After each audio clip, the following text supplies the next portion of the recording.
Pope John Paul II loved to emphasize the line from Vatican Council II that Christ reveals two things to man. He reveals who God is and he reveals who man is.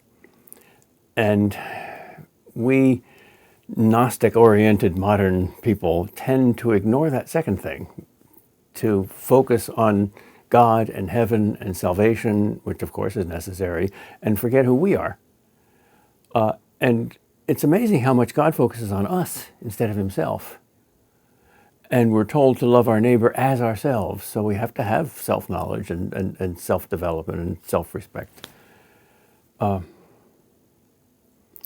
So to be totally human, to have intelligence and moral virtue and well-ordered emotions and a sense of humor and all of that, that's part of what Christ is. He's the complete human being. I was delighted to discover that the Catholic Church will not canonize a saint unless all the fruits of the Holy Spirit are present in their life, and one of them is joy.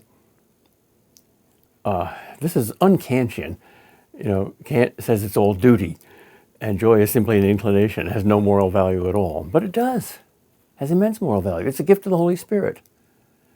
And it's winsome. You can't argue with it.